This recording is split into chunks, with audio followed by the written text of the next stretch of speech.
I wanted to be Little Spoon. He wanted to be Little Spoon. It just didn't work. Yeah. I wanted to be the fork. It just didn't work out. Have you guys tried the spork?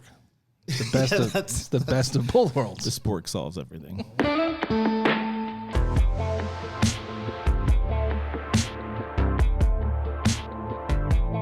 Did you guys get your handful of nuts? It's sexy time. Bring it in. Bring it in. All right, in this episode, I it think is we the should- last of the day, Oh, yeah. and we're still joined with Jason and his good friend, Kiati Pluksawazdi. Yes, How sir. close was it? Oh, Good? you were right on. All right. I mean, the spelling of this looks like a minefield, It's and phonetic. I like it. And you were saying it's Thai. It's Thai, yes. All right, so were you born in Thailand? No, I was born in New York. Parents Parents Thai? born in Thailand. So you grew up kind of speaking both languages? Yeah. It's English. Awesome. You get to go back a lot? The last time we went back was probably about maybe 7 years ago. And then we took the kids. It was a good time. Thailand is my number one country that I haven't been to. That's Really? top of my list. Yeah. So highly recommend going, hitting the beaches, going south. So we landed in Bangkok, stayed there for about 2 days. There's a place called Pinky's. You can get a really... Pinkies or pankies? Pinky's. Pinkies. I thought I don't know pankies. I'm trying to see where No, this is going. we're not- There's a place called Pinky's. Okay, Yes, go and ahead. You can get hand-cut suits, Okay. really inexpensive, Oh, tailored. all right. And I know where Jason's This mind was going with this, sounds which is why I like kind a of did the blast. Well, I heard hand, and then I just kind of... Anyway. So, It was a pankies. hand Pinky's. And pankies. Okay, sorry. Yeah. So what type He's also a very good chef. I'll just mention that. what type of work do you do? How do you refer to yourself as an artist? Who are you? Who are you? I am. Who aren't am. you? I am not a singer. That is not true. okay. I'm not a. He good has singer. the voice of an angel. What's the best thing you sing? Nothing. Here we go. Okay, and We're not doing. it's already started. Cue up some music. Do you have anything by Elvis? There we go. I got it. All right, sorry. I'm go for it. No, you're good. You're good. I am a boudoir photographer. I also do dance photography and portrait photography. If you had to choose one, what would it be? Boudoir. Boudoir. That's my main. All right, let's start there. How'd you get into it? Interesting. I was shooting weddings I started out shooting weddings and families, and one of the wedding photographers that I would shoot with, she was doing this boudoir workshop, and it was up in Pennsylvania. I live in Maryland, and she just needed somebody to kind of go with, so she was like, hey, I kind of want to do this, don't want to go by myself. Would you want to go with me? I was like, sure, I'll be your ride or die. So went up with there and kind of just fell in love with the genre, and just kind of escalated from there.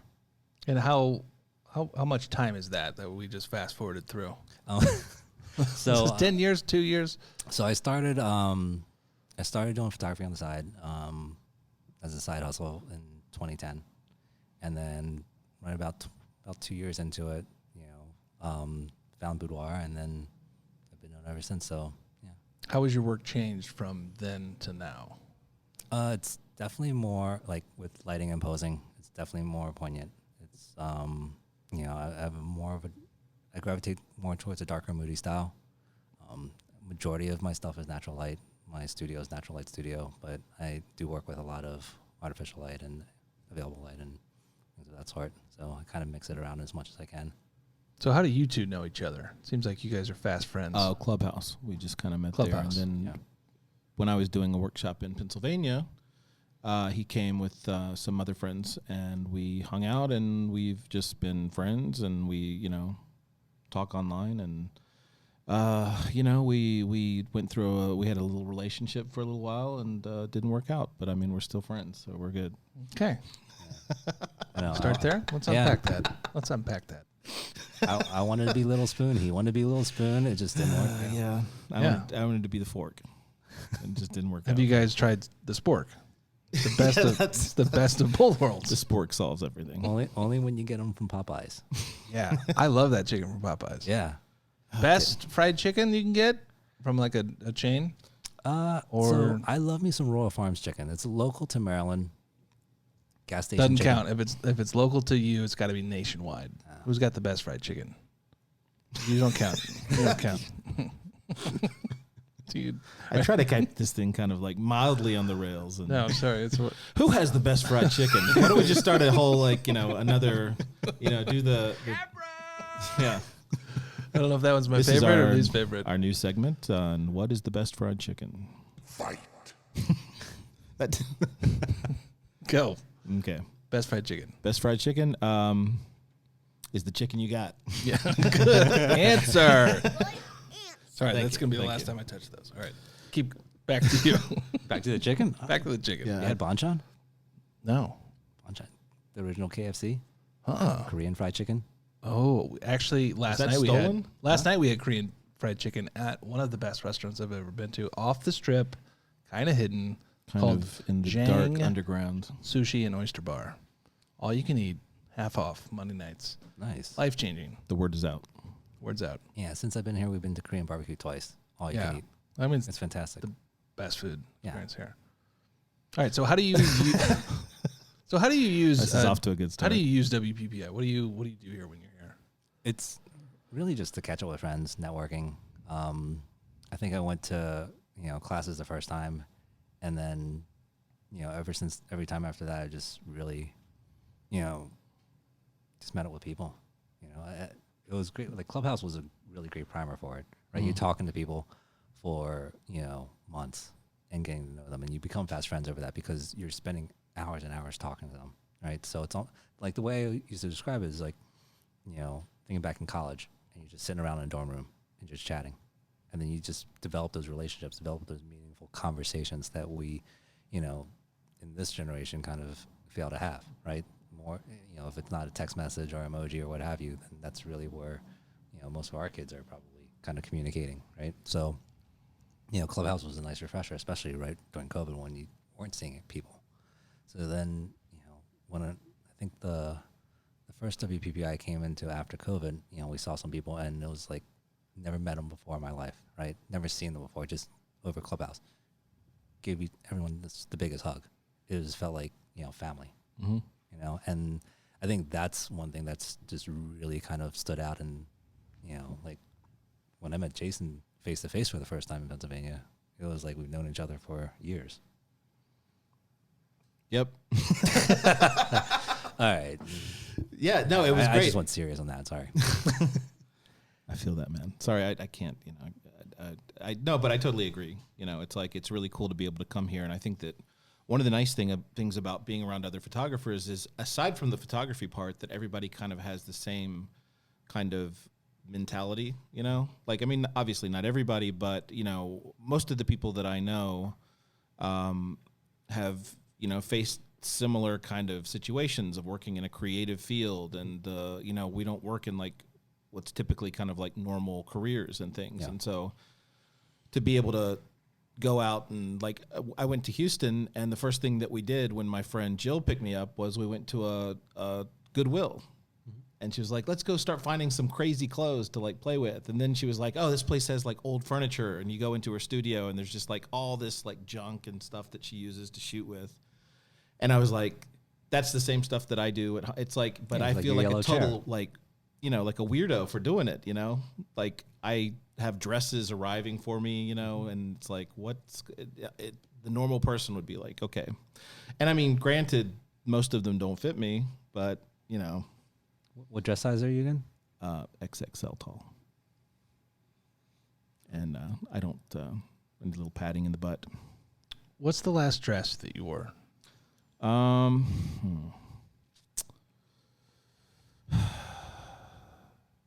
I feel like I want to change this stuff. I feel like we need to move on to something like helpful for the audience out there. Let's talk about gear. What is in your camera bag? I have a Sony A7 IV. I have my go-to lens is Sigma 35 millimeter, and then I have a 50 and 85. And then when I travel and I want to, especially for vacation stuff, I have a 24-70. I have 2 Reflex S Stella Pro lights, and then for the spot modifiers. That's it. Yeah. So What are the lenses you shouldn't be using for boudoir? Name Like, all the lenses you What are shouldn't the use. ones that hey, don't do this for this pose, and this is the lens you need for that pose? Give me like the quick So tips for boudoir. easy for boudoir, it's my 35 millimeter. That's the lens that I, even, because most photographers start out shooting out of their house or shooting, in a closed environment or an apartment or a hotel room or what have you, right? So the 35 millimeter is really, really forgiving. It's easy for tight spaces, and my wife calls it my skinny lens. So that's probably, even moving into a larger studio, I still use a 35 millimeter. I love it. Do you have a favorite aperture? Favorite f-stop? Depends. Usually I'm at about 3.2. 3.2. Jason, do you have a favorite 3.2. f-stop? That's a really good question. No, I don't. Don't. I shoot a lot at f8, and but if I'm shooting constantly, that'll probably be closer to 2.8 or 3.2 or yeah, that's usually where I'm at. Any 5.1 ever? Every once in a while, the 5.1 will come in there, and it's like an old friend. Yeah. It's like I haven't seen you in a while, but let's see what we can do. Not the 5.0 with the rag top down so your hair can blow. Can't Damn. name it. That was so good. Okay, so let's get into boudoir. Let's get deep All into right. boudoir. What was the thing that really brought you, like, made you want to be a boudoir? Like, why did that attract you more than the other things that you were working with? I think it's the impact. It's an instant impact on your clients, right? Being able to, show them how beautiful they are, show them the back of the camera, right? This is you. This is 100% you. No Photoshop, no edits, nothing. Mm-hmm. And being able to, it's that instant confidence boost. And, just seeing that from your clients right then and there, it's amazing. It's one of the best feelings in the world, is being able to, and a lot of it was also, I have 2 girls, right? So being able to teach them, to love the skin that they're in, to be able to be comfortable, to be able to accept themselves as who they are, and being able to kind of instill that in my work and instill that in the foundation of, how I'm raising them, and then carrying that throughout everything that I do. So that's kind of the core and the foundation of why, and then kind of growing that more and more. The more clients that I run into, that we run through this process, is just that it's really fulfilling. So it's, as much as it's amazing for them, it's fulfilling for me, because it's putting a lot of purpose of what I do. Like we all as artists can create amazing images, but when you create those images to elicit emotion, right, and elicit good emotion, that's really where I think because for the first 20 years of my life, I had a corporate job. I was doing IT strategy and business strategy and helping companies make money, right? So it's like that, from a soul perspective, wasn't as fulfilling, right? I was good at what I did, but what impact did I really have? You weren't able to use any sort of creativeness and create something like that too. Yeah. Do you? What's the process like when somebody gets in touch with you? Let us see what's how it begins and how you work with somebody. So usually, whether they're reaching out through email, phone, text, through my website, what have you, the first thing I do is reach out to them and schedule a call, right? At the end of the day, there are a great number of boudoir photographers, right? They're coming out to me for some reason or another, but I also want to make sure that they're coming to me for the right reasons. So a lot of it is asking what their why is. Why are you doing this? And, you'll always get I'm doing this for, my fiance, we have an anniversary coming up, or I'm doing this for my husband, or this and that. And then, I agree with that to a certain extent, but I tell them that, the products that come out of it, it's for them. And so it is for you as well. But that day, that experience, that whole, process of having that session is for them. Right. And, sometimes it's hard for them to accept that. So, we kind of talk to that and really kind of going through and vetting the clients as to why. And then I talk to them about my process and how we, what the day is like going about through, coming into the studio, getting pampered, going through each of the outfits, and then giving them that choice of how they run the pace of the day, right? So I can go anywhere from, especially in the wintertime, sweaters and tall socks set all the way through to fully nude or implied nude, right? And that option is always open. It's really the pace that they set and up to their comfort level. Right. And then we kind of go from there. So when you're working with someone who is maybe, not really comfortable with their body, someone who is maybe, a larger size or whatever, like how do you, when you're posing somebody, how do you work with them so that they look nice in pictures, and they look good to themselves? And so I would say, like, it's really what they love about themselves and what they're self-conscious about, right? So part of that is through the consultation, we talk about that, because you can have someone who is, in varying sizes, right? Because you can have someone who's like super thin as well and still self-conscious about certain things, right? So it's being able to understand what they really, really love and what they want to emphasize in pictures, and then also understanding what they want to diminish in pictures, right? So, and then by understanding that, then I figure out the pose flow for them. And then with combination of posing, lighting, and wardrobe, then we use that to really emphasize certain things and hide other things. Right. So you create do you write down what poses you're going to do, or do you just kind of internalize that and say? I internalize it. A lot of it is more so what I write down is what they love about themselves and what they're self-conscious about. Right. And then from there, I build that in, throughout the process. Right. And then, hopefully along the way, we show that these are things that they can be proud of. Mm-hmm. And then, we change posing up a little bit, and I'll tweak posings along the way, right? So, depending on what they really are self-conscious about or what they really love, then, we tweak a little bit here, tweak a little bit there, and then they start seeing the things that, they may think that they're self-conscious about, but then it's like, wait, well, that's not bad. Right. Ooh, I really like that, and it's that confidence build. Right. It's that, oh yeah.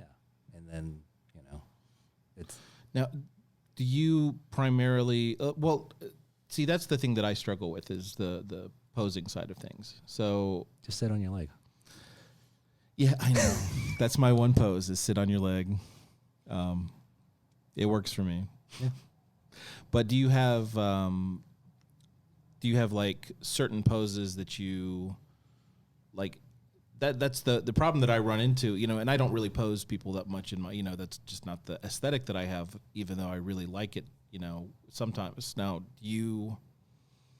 how do you decide what's going to be like, here's going to be our first pose, and then this is going to be our second? And are you just kind of like slowly, gradually changing into things, you're going to, let's do one thing on your stomach and then one thing on your back? How do you decide what you're going to do? So for me, when they get out of hair and makeup, right, and my makeup artist is amazing, you're getting bomb-ass lashes, right? So that's something that's really nice to kind of focus on, right? Looking down the shoulder line, chin up just a little bit so you see all of the definition between the chin, the shoulders, and then your lashes. So you start close. Yep, I start somewhat close, right? And then you're looking down the shoulder line, your eyes are closed, so you really focus on the lashes, and you get this really nice, soft, image, right? Right. And then usually that's my initial out of the gate go-to shot, right? And then I'll shoot that, and then I'll say, okay, now eyes on me. So then she'll look up, right? So then I show them those two pictures, right? Right out of the gates, that's your first shot. Right. They're like, holy shit, right? Mm-hmm. And then with each shot that you show them, the confidence gets more and more. So then you kind of just keep going through until they're just like, all right, fuck this, let's go. I'm done. What do you do if you, like, especially when you were first starting, what would you do? Like, I can't imagine you just started like day one and you were just posing people and kicking ass and everything. No. So and even sometimes, like, depending on who it is, sometimes poses that I think are my go-to poses, don't necessarily work, right? Right. And sometimes you find that out through even the reveal, where I love the down the shoulder line, But sometimes people like are self-conscious about their nose, and then they don't necessarily disclose that. They're more worried about body parts that they tell me, but versus well, I don't like my nose this way, right? Right. But I'm like, oh, this is a beautiful picture. It's like, nah, I don't like that one. That's heartbreaking for me. Yeah.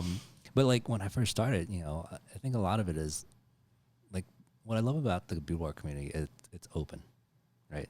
When I started in weddings and family, this was eons ago, right? So it's like, oh, well, how do I price this? Or how do I do that? And everyone was very close to the vest, right? When I started in the boudoir community, everyone was like, oh, fairly open. It's like, oh, this is how we price. This is how we do this. This is how we do that, right? And a lot of it is strategically the right perspective, right? It's community over competition. It is, how do you set the market, right? If you look at the wedding industry, right, for photography, you have people that are coming in at super low, and then you have people that are super high, and then how do you gauge which one, right? So as someone that's more of a high-end wedding photographer, they're always getting clients. Well, I can, this wedding photographer go to me this, and it's much lower, right? Whereas within boudoir photography, you kind of have a standard price, right? And then you kind of have a standard price for your collections as well. So people are expecting to spend a certain amount for this luxury experience. And then at that point, you're setting the market, right? So now you get this really good situation of people are coming to you because they love your work and they've connected with you versus coming to you because you're the cheapest person in town. Right. So, but then, I don't know if that answered your question, but then. No, but I always I always compare it to, when you go in and you're buying wine, and most people really don't know the difference between one. I mean, and really it is all subjective. Right. There's certain people who I would consider like master photographers who are just amazing. And then other ones who are kind of like, oh, well, they kind of got it, but I don't really feel like, whatever. But the majority of people that aren't into photography aren't going to really know the difference. So the way that they'll price things. And I remember one time I was talking to somebody about this wedding photographer, and they were like, do you know this guy? I'm not going to say his name, but he's like a really well-known photographer. He does stuff in Cancun and all over Mexico and everything. And they were like, do you know that he charges $20,000 for a wedding or something like that? It's like, that was the thing that stood out for them. So it's like when people are pricing low, it's like they're actually doing themselves a real disservice because it's like that cheap bottle of wine. It's like, do I want the Boone's Farm or do I want the, It's Boone's Farm every time, That's a bad example. Boone's Farm is its own thing. Strawberry Fields. Okay. Yeah, forever. Bad example. Sorry. Forgot I had. Don't you dare, Mister. How dare you talk about Boone's Farm through the mud. Say that in this house. Boone's Farm got me through college. We you say any next, questions Cold over there? 45's not the best beer ever. not Mad Dog 2020. I like Miller High Life. That's my Shout out to 2020. That was the best 10 years of my life. To my homies in the So how was the pandemic for you? What a How's your transition. pandemic going? Yeah, How's it's your over. pandemic? The pandemic. So that's really where I saw the boudoir community come together. I shot 26 boudoir photographers virtually during the pandemic. We shut down, right? We weren't shooting. And it wasn't necessarily because, we had to keep a safe distance because we were always, fairly far away. We're not really that close with our clients. But my makeup artist is right up in your face. So being that close, I couldn't have a makeup artist. I couldn't have someone to do hair. So, I shut down for several months.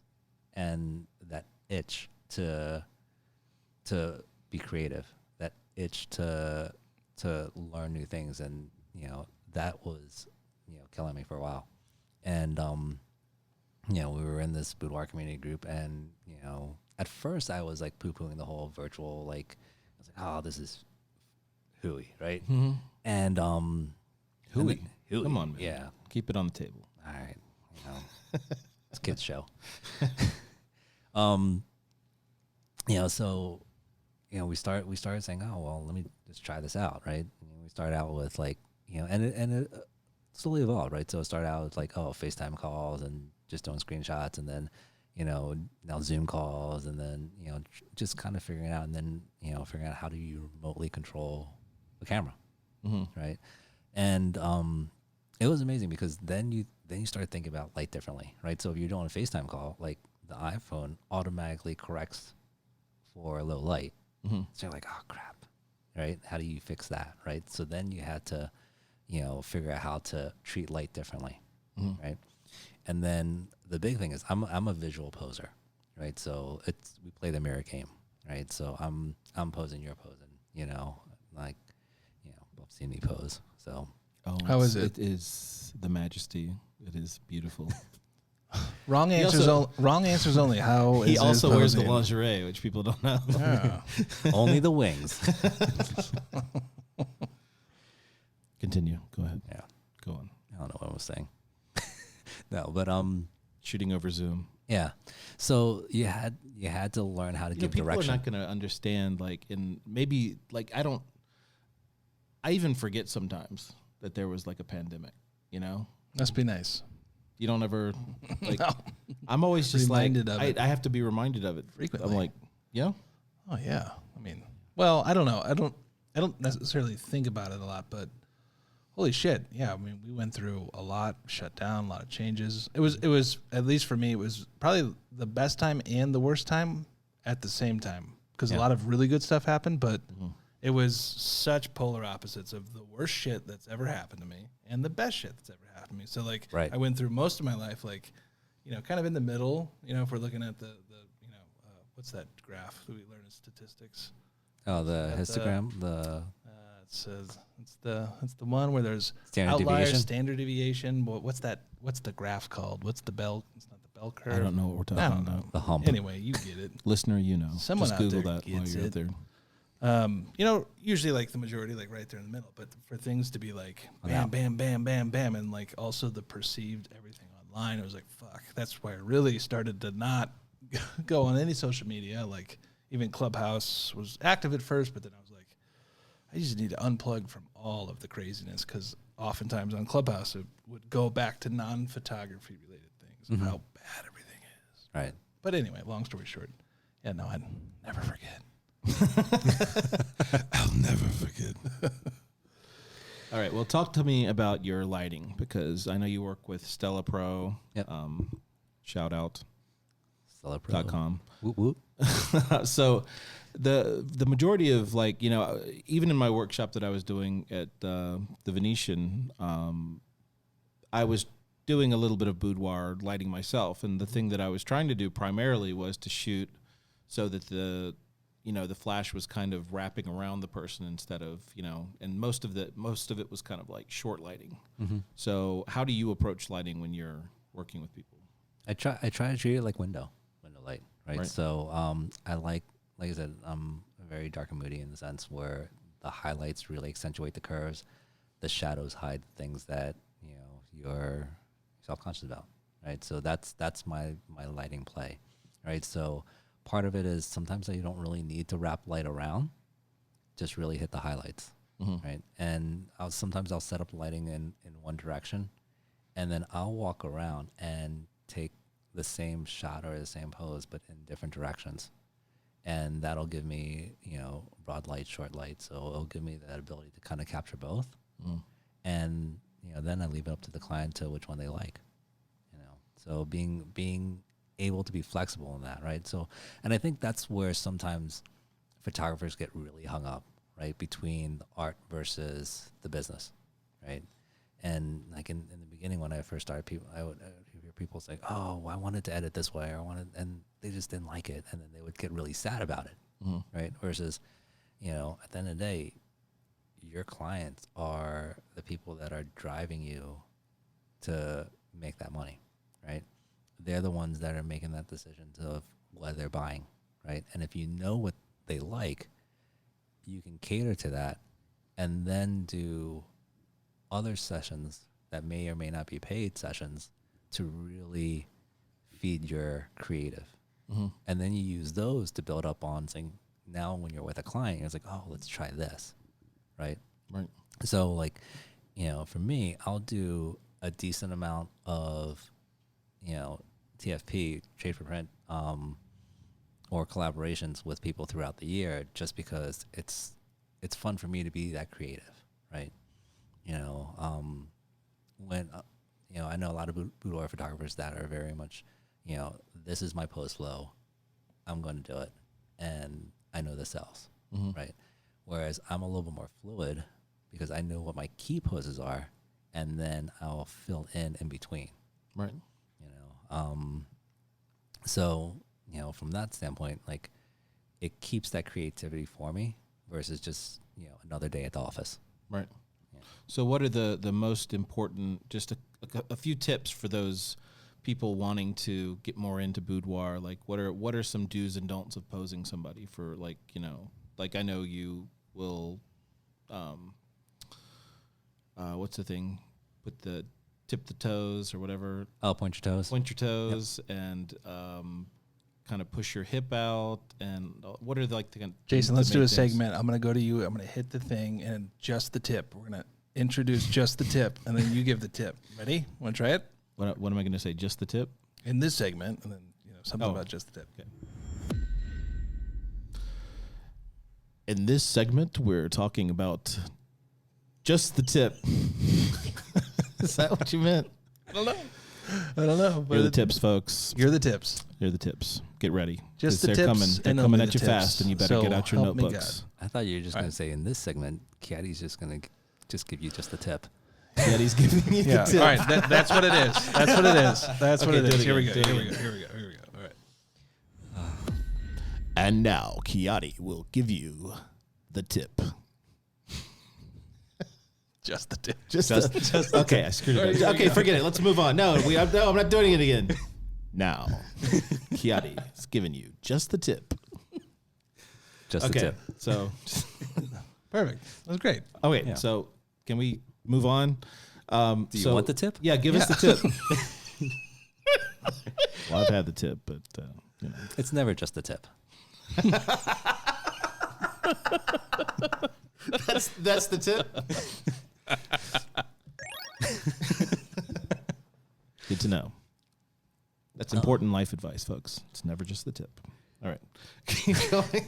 So with posing, like, I love triangles. I love peaks and valleys. I love even with like posing people in groups, right? So it's different elevations, right? So how do you kind of create that versus, you know, a flat, straight piece, right? So the body is beautiful, right? Curves are beautiful, right? So how do we accentuate the curves? How do we, you know, highlight? Exactly.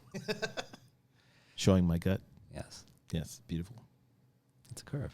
Yeah. Well, I'm trying to learn to accept myself, Kiati. Yeah. In my So it's tummy. it's things like that that I think are great, right? So being able to just, you know, situate the body so that way it is accentuating the curves, right? So what clients really appreciate is I'm giving them posing tips that they can even use when they're just with a group of people, right? Like standing. So I'll for a standing pose, right? I'll start off with ankles together, pop a knee, and bring the knee over like you have to pee. Interesting. The reason why I say that is because it's funny, and people usually like, oh yeah, I get what you're trying to say. Yeah, it's very funny. Well, maybe it's not. You laughed when I told you the first time. No, I'm kidding. Go for it. No, Keep going. It's Go. okay. Go. Tips. Fine. Let's go. Speed round. You got it. Sorry. That's why it's never just a tip. Okay, you were good. I interrupted you. Go for it. Fine. That was Okay. it. Yeah, no, you get more, but you know you have to pay for it. Here's my memo. Damn it. Okay. So First one's free. when you finish your session, what is that process like? Like what do you do with them? Like do they look at all the pictures, or do you like show them pictures from your do you do something like right then after your thing? No, or do you, they usually come back about a week or two later. So it gives them, like, some people will do same day IPS viewing sessions. I do, you know, usually it's scheduled out about a week or two. Gives me time to kind of. Do you do like a slideshow, or do you actually do prints that are I do or books or things? Well, so I have my samples there in the studio, so they can see what an album looks like, what wall art looks like, the size, and things of that sort. But what I'll do is I'll do like a mini teaser slideshow And then after that, then we kind of go through, and it's usually in Lightroom, so we'll go through a curated set. And then it's really simple of like, just use your gut reaction. Don't overthink it. Give me, yes, maybe no. Right. And then I flag them. Mm-hmm. And then we kind of go through a couple different rounds based off of, what their budget is and how much they want to spend or, what they like. And then, usually a session, I'll maybe shoot about 450 frames. I'll pare that down to about maybe 150 that I'll show them. And then from there, they select. And then they can say, we want this in a book, or I want this in a... Okay. Yep. Usually I try to put it into albums. Some clients are a little bit more private, so they just, they have kids running around, things of that sort.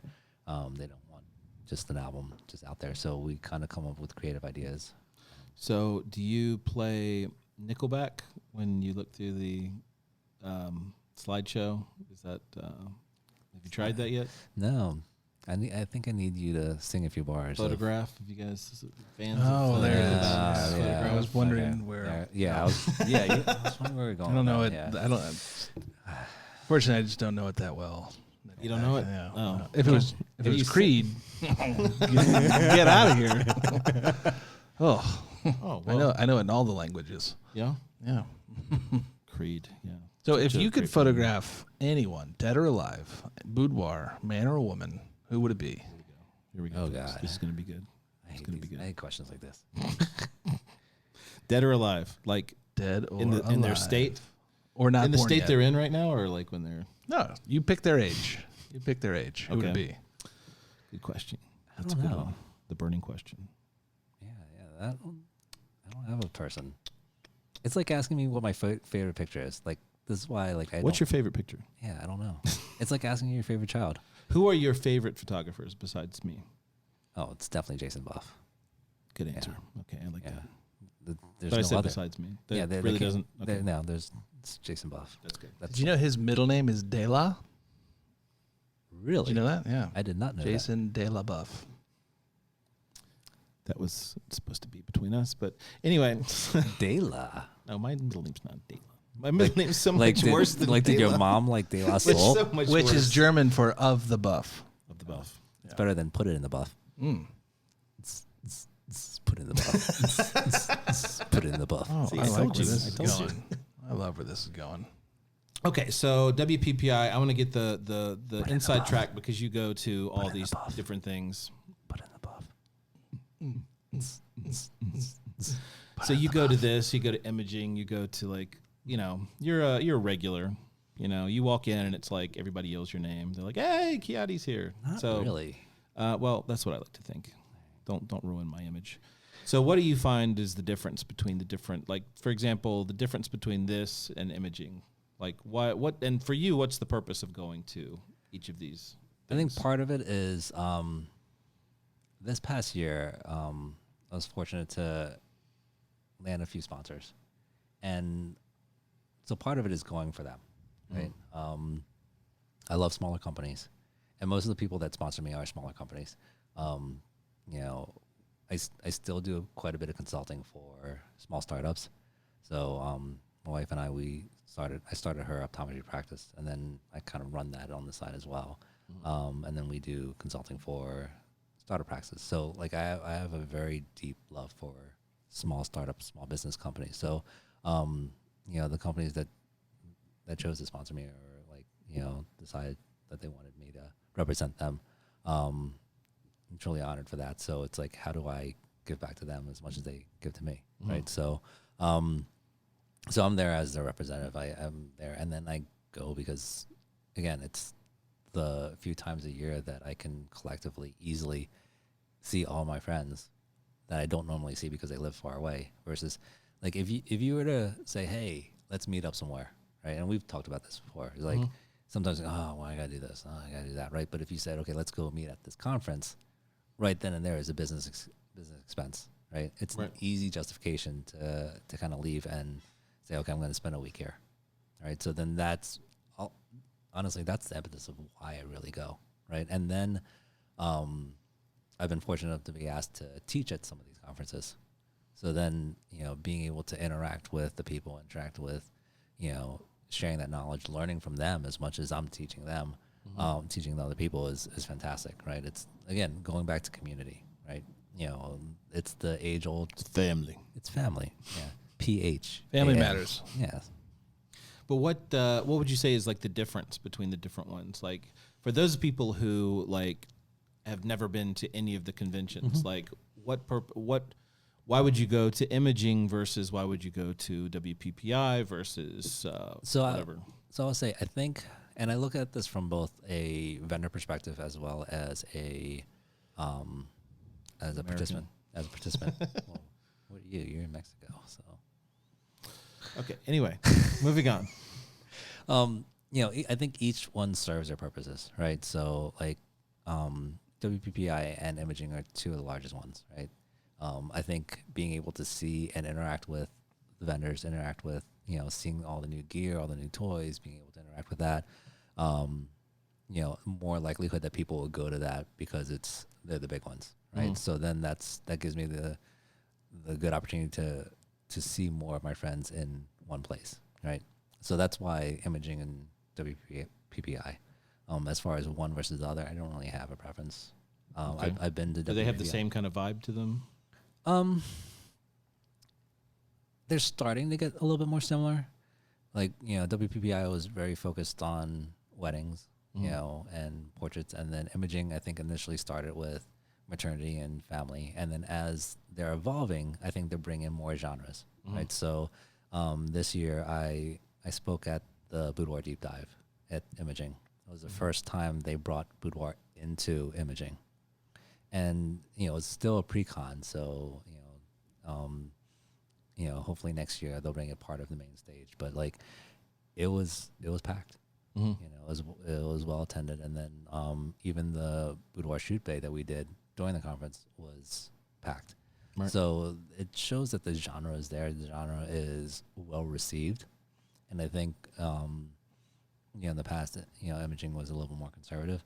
I think WPPI, it was also hard to kind of get Boudoir in there, but I think they took their first step last year. And then now, again, similar situation.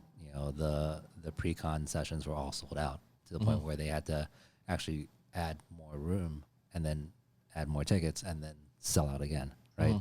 So it just, the public is speaking, saying that Boudoir is accepted and it is not this dirty little secret.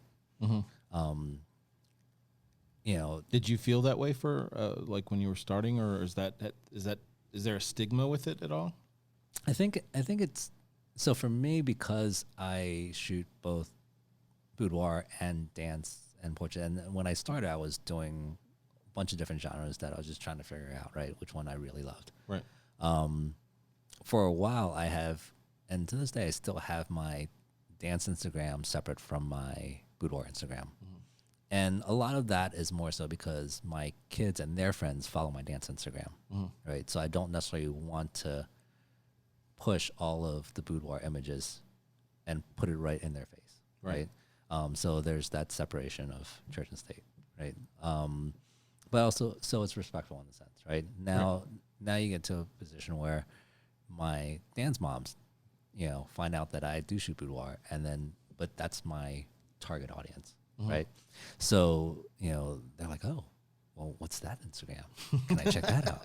And, between that and a few others within the community and where I live and things, that's why they've booked me because of that. Right. Because they see it's tasteful. It's well done. It's a luxury experience. It's all the things that it's not porn.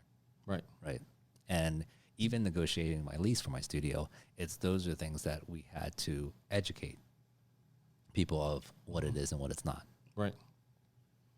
Do you, like, when you're doing dance photography now, like what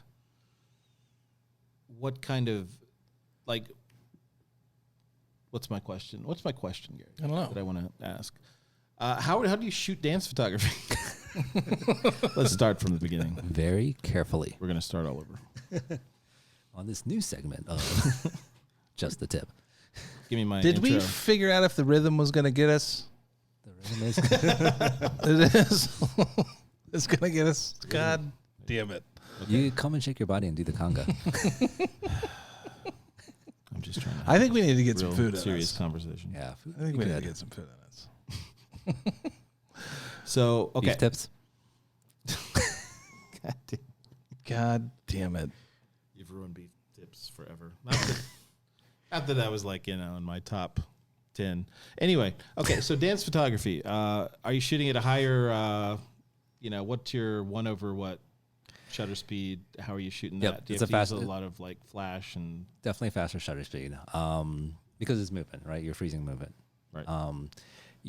So another reason why I like the Stella Pros, right? Stella Pros are phenomenal. The reflex S's, there is no recycle time, right? So full power, no recycle time. Just like bam, bam, bam, bam, Bam, bam, bam, bam, bam. Right. I sound like a cat purring. Oh, nice. Now you do it. Wow. Jason, you do it. A little ASMR here. Oh, good. Yeah, I like this. I like where this is going. Never Yeah. been to this area. No, that's from my friend Evelyn. This is the underbelly of the podcast. I'm sure she'll listen to this. Well, So we've made cat noises. yeah, That's, I think this is about the that's- time we wrap it up. people like Kiati, to have. thank you so much for stopping by. It was great to meet you. Hopefully we can hang out more this week before. Yeah, likewise. It's over. Been a pleasure. Awesome. Jason, any last words of wisdom? brush your teeth. Brush your teeth. How many times a day? How often do you floss? Not as much as I should, but yeah, you got to take care of your gums. It's one step at a time. Yep, that's true, folks. Have a good evening. PRO EDU is now unlimited. Get access to every single tutorial. Sign up at proedu.com today. I don't know about you, I'll take comfort in that. This podcast is officially over. See you next time.